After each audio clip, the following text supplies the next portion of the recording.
얘기를 안 해. 이번에 다 읽었어? 아, 네. 오케이. 윤준 아직 안 들어갔고. 그 다음에 그 문장 쓰기, 문단 쓰기 한 사람.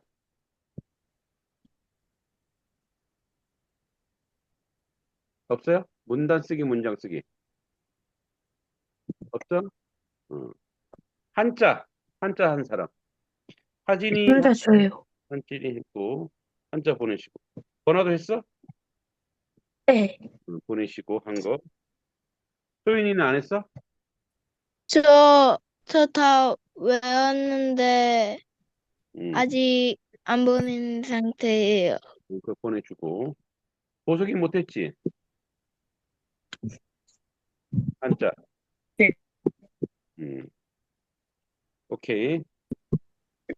자, 그러면 우리 활용점정 지난번에 했는데 한 번 더 써볼까요? 활용점정.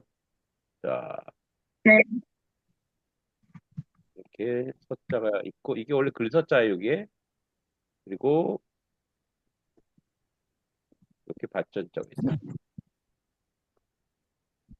화, 자, 이 화가 그거죠? 그림 화자, 용용자, 점, 찍을 점자죠? 점, 눈동자 정자. 이게 눈목자죠? 눈목자에다가 풀을 청자. 그래서 활용점정. 활용점정이 지난번에 무슨 뜻을 했죠? 아이고. 음? 그림, 용의 그림에다가 뭘 찍는 거야? 눈을, 점이요. 자를 짓는 거죠. 그러니까 뭐야? 완전히 끝까지 마무리를 잘 해야 한다. 뭐 이런 얘기죠. 활용점정. 그죠? 그래서 그림을 그리다, 화, 용용자, 점 찍다, 전체 완성시키면 한마디나 한 수를, 결정적인 한 수를 가르치죠. 네. 오케이. 자, 오늘 현대시에 대해서 묻도록 하겠습니다. 현대시. 그래서 여러분들이 또 이렇게 잘 찾았으리라 생각하고, 현대시에 관해서 한번 같이 보도록 하겠습니다. 자, 그럼 봅시다.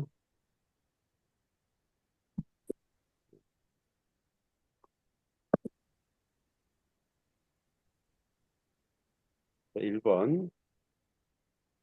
1번. 김서월의, 보석이, 김서월의 대표작으로 전통적 정한의 정서를 담아 떠나가는 님을 노래한 작품은 달래꽃. 진달래꽃. 오케이. 그다음에 사진이 윤동주의 서시에서 시인이 죽는 날까지 하늘으로 한 점 부끄럼 없기를 바라는 이유는 무엇 때문일까요? 사진은 시인이 일제감정이라는 현실 속에서도 양심적으로 순결한 삶을 살고자 하는 자기 정신적인 태도 때문. 이 어려운데 잘 맞췄어요. 일제 강점기 속에서도 도덕적 윤리적으로 순수함을 삶을 살고자 했기 때문에 그렇죠. 음. 자, 3번 거나 박목월의 시 향수는 어떤 정서를 주제로 한 작품인가?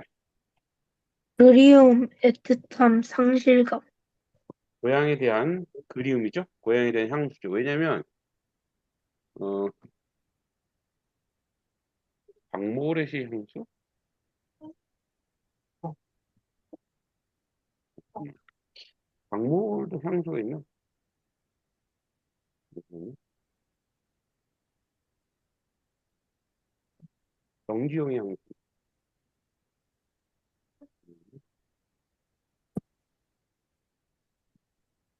박목월의 향수가 있는 게요.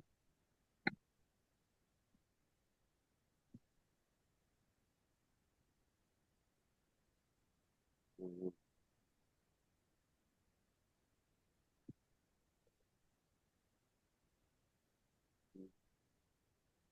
이게 박목월의 시 향수가 박목월의 시 전체에 담긴 향수의 이미지를 얘기하는 것 같아요. 그래서 이거는 박목월의 시보다 정지용의 향수라고 해요. 정지용 시. 우리 음, 번화가 얘기했나? 예, 그리움, 네. 향수. 예, 맞았어요? 그다음에 소연이 이 상화의 시 빼앗긴 대로도 본문 오는가에서 빼앗긴 대로 무엇을 상징하는가? 소연이 모르겠어요. 안 찾아봤어? 자, 그러면 다시 보석이 네. 이 상화의 시 빼앗긴 대로도 본문 오는가에서 빼앗긴 대로 무엇을 상징하는가? 조국? 그렇죠. 예, 빼앗긴 대로 나라 잃은 현실, 일제강점기 식민지 현실을 얘기하죠. 자, 하진이 김영랑의 시 돌담에 속삭이는 햇발같이는 어떤 정서를 대표적으로 드러내는가?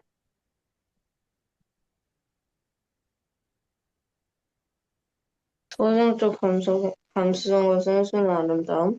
예, 순수한 서정과 자연에 대한 감각적 정서죠. 그렇거나 신경림의 농무는 농민들의 어떤 삶을 형성한 시인가? 1970년대 농촌의 현실과 그 속에서 살아가는 농민들의 삶. 오케이, 맞아요. 그래서 농민들의 집단적 고통과 노동의 비애를 얘기하죠. 자, 김수영의 시 풀은 소연이 김수영의 시 풀은 한국 현대사의 어떤 사건과 연결되어 읽히는 경우가 있는가? 소연이 모르겠어요. 이거 안 찾아봤어? 네. 왜 무엇이 네, 소연이 자, 이걸 찾아봐야죠. 이거는 4.19 혁명입니다. 4.19 혁명의 이후 현실과 자유주의인데 4.19 혁명이 뭐냐면 어 이제 뭐랄까요? 그 이승만 독재 정권에 이제 투항하면서 전 국민이 일어나는 아주 그 민주 혁명의 아주 좋은 예가 되죠. 4.19 혁명이. 거기에 관련된 겁니다. 내가 얘기를 했는데 보석이 네.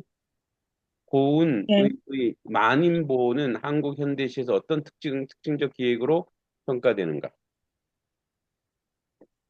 어, 한, 뭐, 응. 한국 사회 전체 민중의 삶을 나타내는 네. 사회적, 역사적 서사시. 맞습니다. 네. 그래서 고운의 만인보는 많이 읽어야 된다는 얘기죠. 그래서 뭐냐면 민족 전체 인물들의 삶을 총체적으로 기록한 대서사적 기획입니다. 좋아요. 자, 그다음에 사진이 기영도의 시 세계에 주로 어떤 정서로 중심으로 전개되는가? 이 목사님 제일 좋아하는 시예요.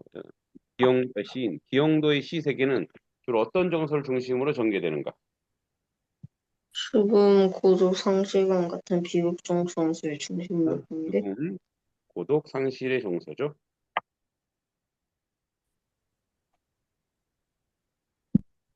자, 건하 정지용의 시 향수는 박목월의 시 향수와 저기 박목월의 시 향수가 있구나.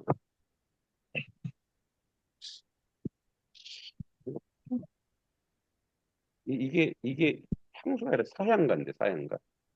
향수라기도 하고 사향가. 그러니까 고향을 그리워한다 이런 뜻이에요.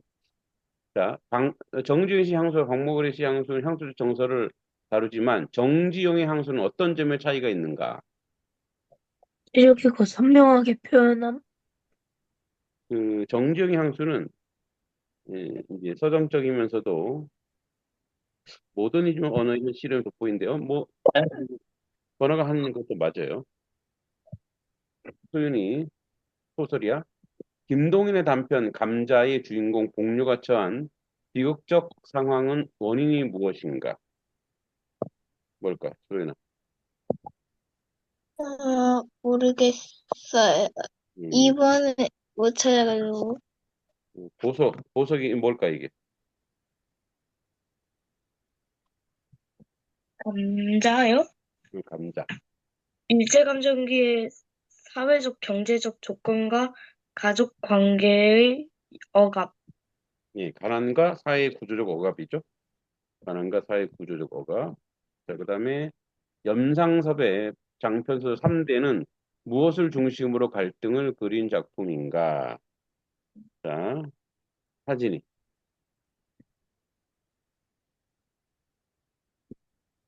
12번.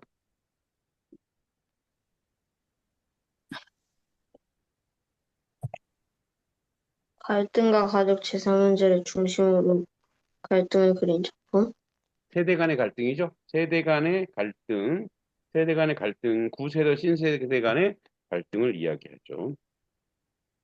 그 다음에 거나 채만식의 탕류는 일제강점기 어떤 사회적 문제를 사실적으로 그려낸 소설인가? 식민지 자본주의의 폐해. 그쵸. 바로 자본주의 타락과 사회 부패를 이야기하고 있습니다. 소윤이 이상의 소설 날개에서 주인공은 반복적으로 무엇을 갈망하는가? 소윤이. 모르겠어요. 소윤아, 이거 공부 좀 해야 돼. 너는 고학년이 돼갖고 이제 계속 이런 거 찾고 열심히 해야지. 자, 우리 윤주는 14분 늦었네.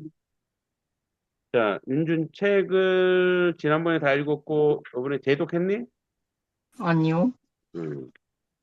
그러면 한자 외웠어? 아니요. 왜 아무것도 안 할까, 윤준? 아, 저 좀 바빴어요, 이번 주에. 음, 바빠. 자, 그러면, 여기 15번. 황순원의 단편 소나기는 어떤 사랑을 그리고 있는가?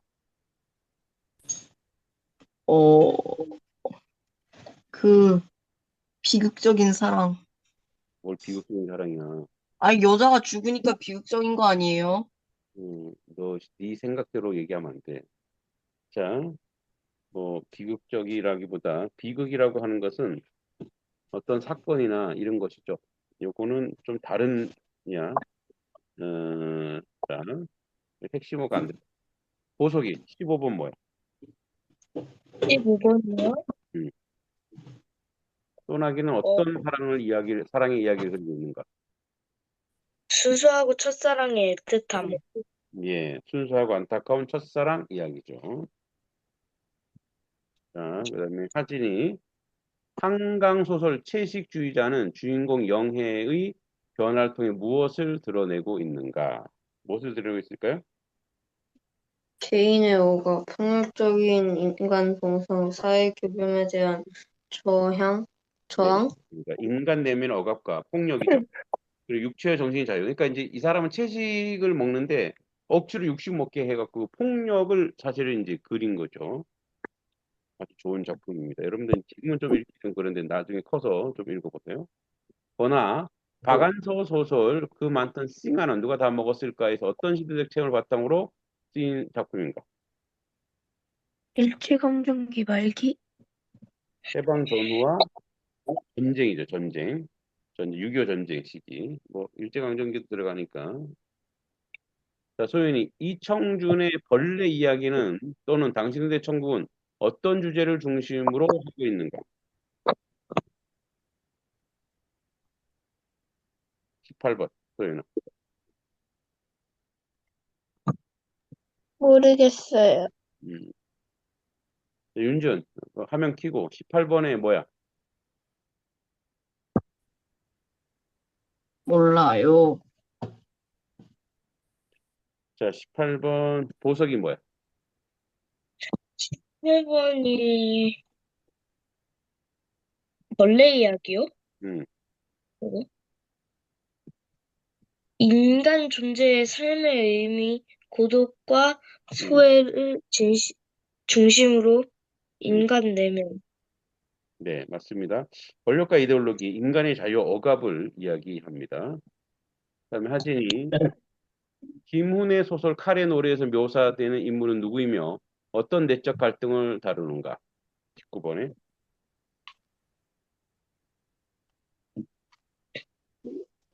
이순신 장군 그리고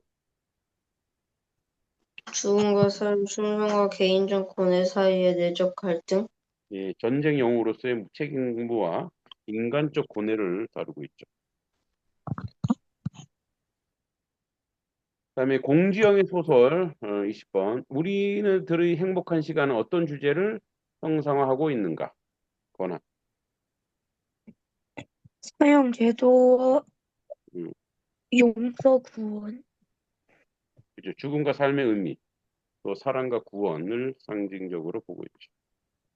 뭐 우리 소윤이하고 윤준이는 뭐 더 문제가 있어도 뭐 이게 준비가 안 돼서 풀 수 없겠죠. 자, 그러면 지난번에 헤르만 하세의 헤세에 대해서 저자에 대해서 얘기했고, 그죠? 그래서 저자, 사상적 배경까지 다 얘기했고, 이제 이 사람의 이제 내용이고, 그래서 이제 저자에 대해서 우리가 질문을 했었죠.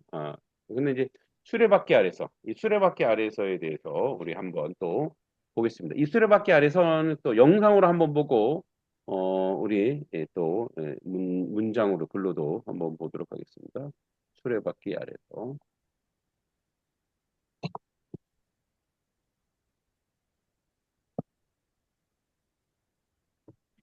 자, 수레바퀴 아래서.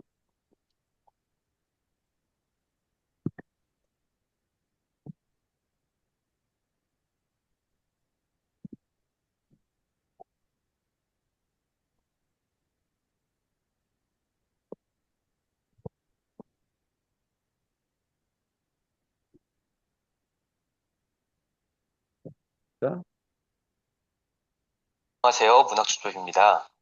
오늘 여러분의 손에 쥐어드릴 작품은 화면 공유할게요.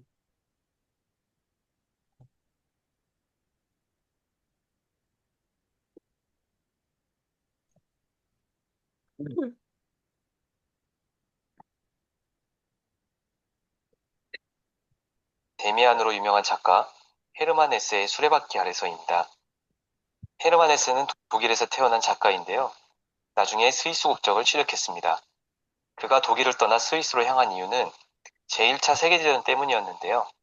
전쟁이 임하는 당시 독일의 사회 분위기는 국가주의가 크게 달해 있었습니다. 하지만 헤르만 헤세는 평화를 사랑하는 반전주의자였죠. 그래서 그의 언행은 독일 극우주의자들의 미움을 샀고 그는 고국을 등질 수밖에 없었던 것입니다. 그의 작품에는 이러한 작가의 특성이 잘 드러나는데 인간에 대한 따뜻한 시선 그리고 인간성 회복에 대한 열망이 나타납니다.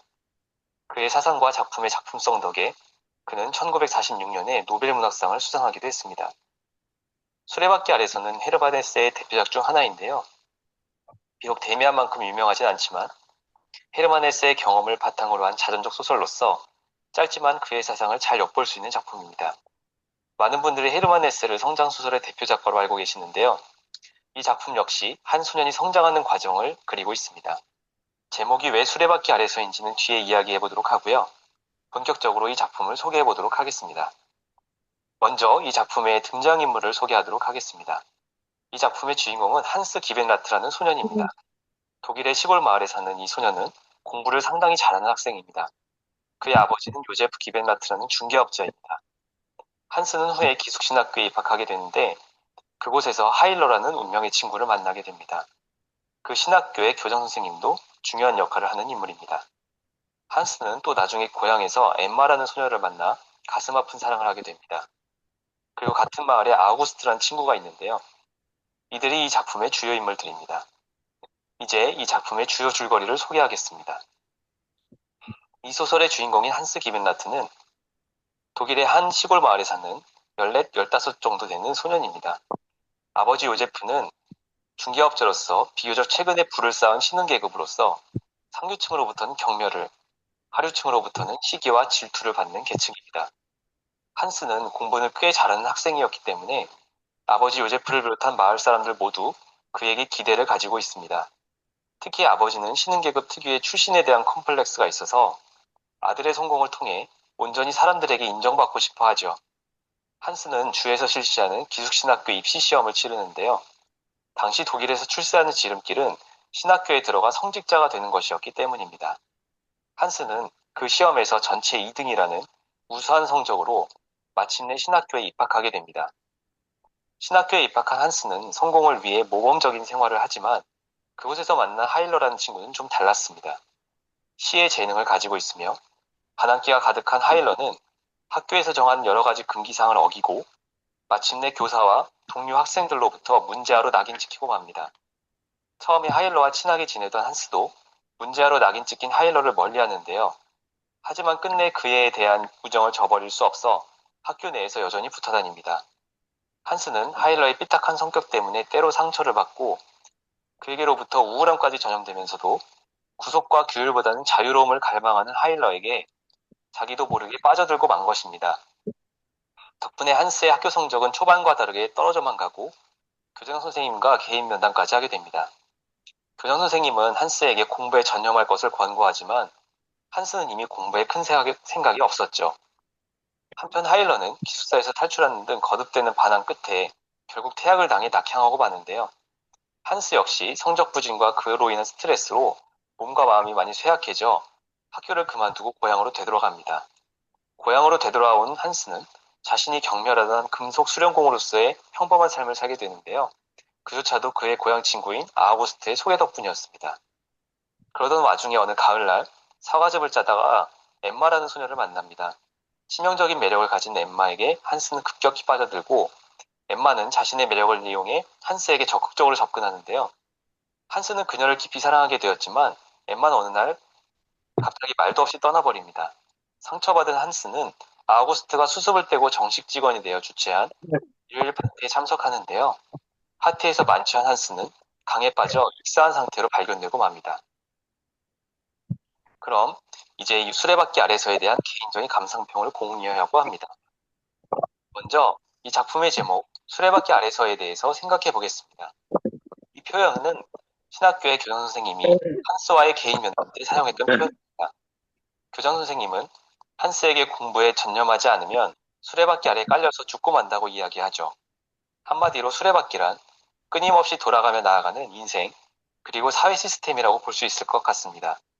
공부를 열심히 해서 정해진 체계에 순응하면 수레바퀴에 올라탄 것처럼 앞으로 전진할 수 있지만 그렇지 않으면 수레바퀴 아래 깔려버리는 것처럼 도태되고 만다는 의미일 것입니다.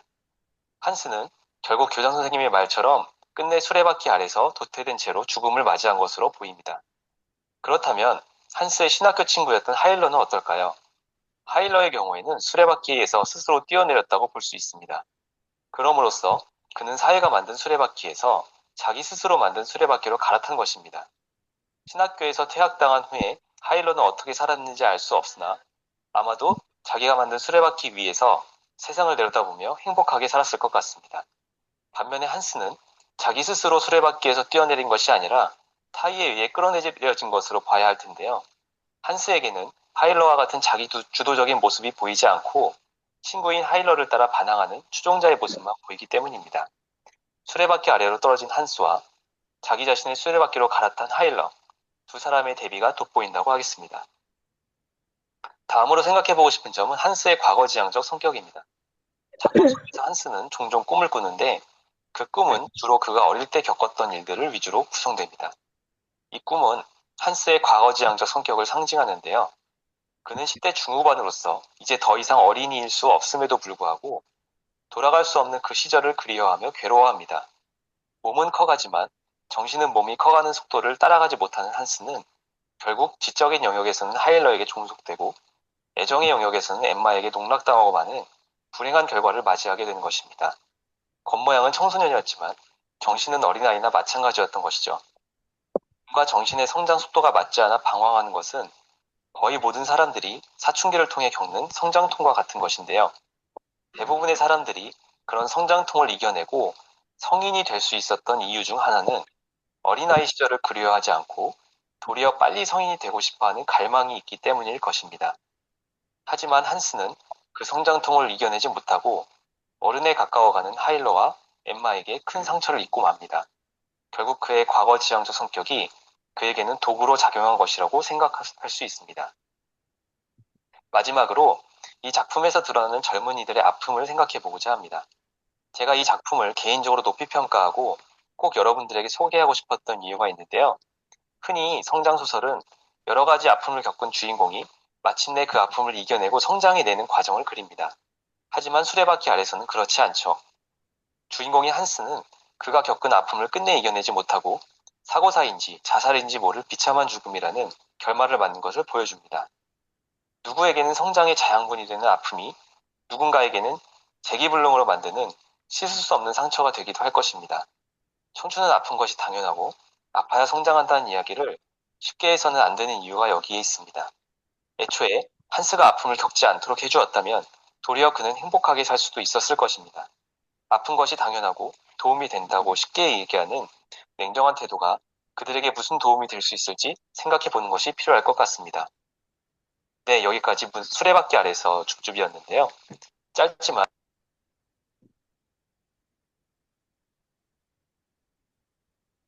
네. 자, 이 한스 주인공을 보면서 여러분들이 무엇을 느꼈는지 모르겠어요. 그죠? 책 읽는 사람도 있는데, 음,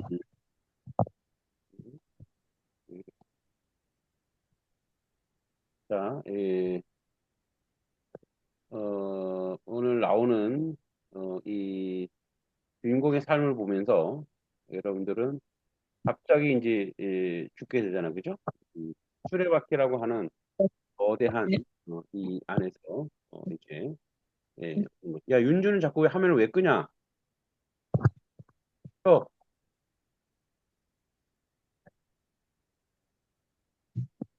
화면 키라고. 윤준, 너 자세가 왜 이래? 하기 싫어? 아니요. 과제도 안 해오고 늦게 들어오고 자세는 이게 뭐야?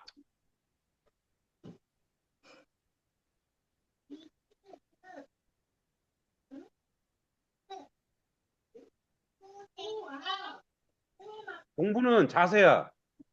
네. 너 이제 중학생이지? 네.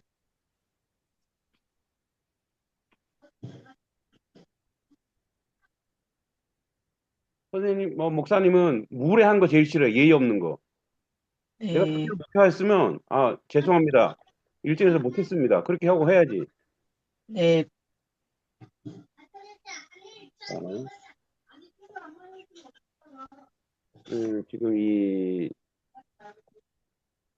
수레바퀴라고 하는 게 이게 사실 이제 이 나중에 목사님이 헤르만 헤세의 책을 거의 다 읽었어요. 그 실제 이제 그 마지막 그러니까 이 시타르타라고 하는 그런 불교적인 색채가 짙어요. 이게 어머니가 인도 사람이라서 그런지 수레바퀴는 이 윤회라는 말이 윤회, 이게 계속 도는 거야. 윤회. 수레바퀴 돌리니까 그 안에 사람이 갇혀 있는 거야. 근데 그 안에 그걸 나와야지 해탈이라 그러거든. 그러니까 이제 여기서 이제 한스 기벤나트라고 하는 사람은 어떻게 보면은 헤르만 헤세의 자전적인 것이 있어. 그러니까 막 어릴 때 똑똑하고 천재야. 그래서 막 부모가 막 기대한단 말이야. 근데 자기는 그렇게 살고 싶지 않거든. 그죠? 자기는 그렇게 살고 싶지 않고 자기가 하고 싶은 것이 있는데 그러다 보니까 자꾸 이렇게 부모와 상처가 되는 거야. 그러니까 이제 우리가 그러죠. 인생은 한 번뿐이죠. 이 인생은 한 번뿐인데 내가 하고자 하고 하고 싶은 것들을 해야 내가 만족하고 행복한데 이제 자꾸 이제 뭐 예를 들어서 뭐 성직자가 되라 또는 법관이 되라. 사실 나도 이 목사가 되기 되게 싫었어요. 목사가 안 돼도 나는 할 일도 많고 뭐 글도 써야 되고 작가가 나는 이제 위대한 시인이 되고 싶었어. 그래서 노벨 문학상을 받고 싶었는데 벌써 한강이라고 하는 여자 작가가 저보다 한 살 어려요. 한강은 부럽더라고.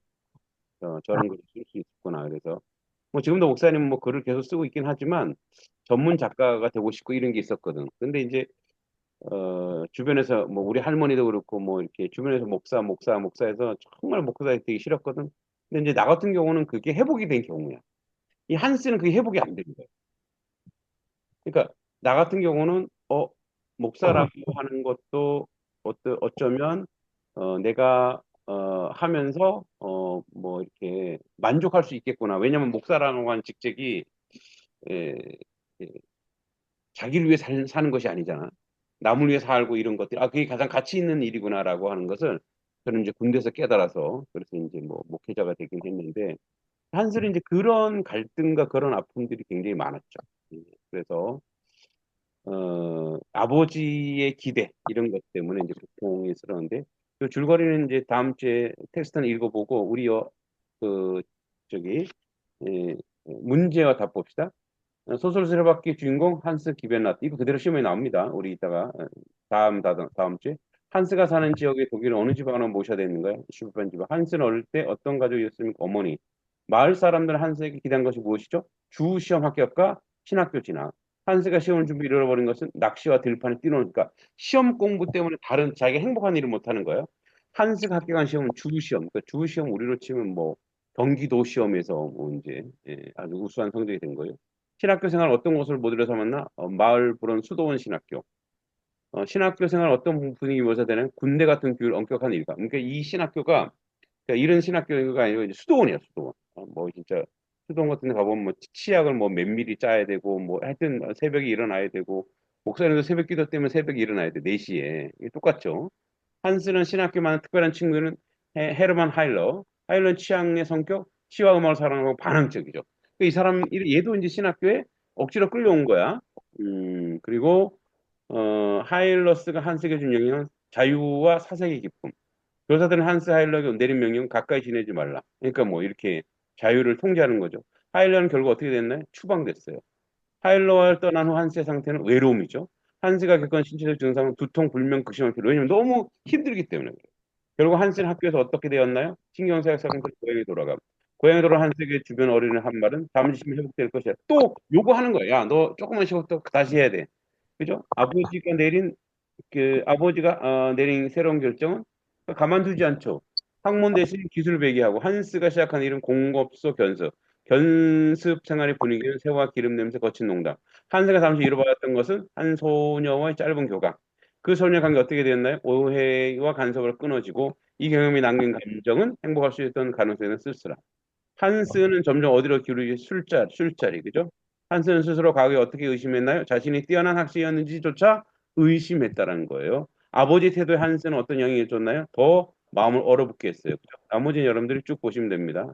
50문제니까 이렇게 이 내용에 대한 문제니까 여기 보시고 자 이제 다음 주에 쓸 한자 수주대토입니다. 수주대토. 자, 완독 200점이고 수주대토.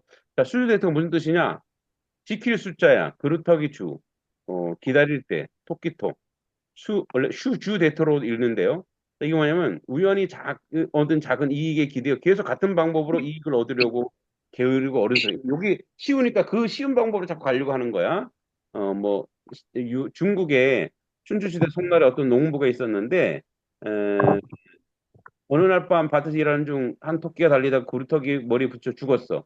농부는 큰 수고 없이 토끼를 얻게 된 무척 기뻤어. 그대로 농사는 하나 안 하고 자기 본업 농사는 안 하고 구루터기 옆에서 앉아 또 다른 토끼가 와서 부딪혀 죽기를 기다렸다는 거. 이게 수주대토예요.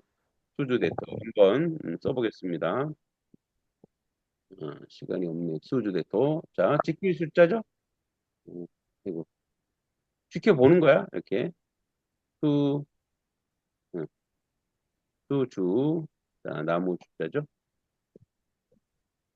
네, 거기서 토끼가 와서 이 나무에 딱 부딪히는 거죠. 토끼, 그래서 수주대토. 자, 수주대토. 그래서 이거를 한번 여러분들이 써보시면 되겠습니다. 그리고 다음 주 숙제는, 예,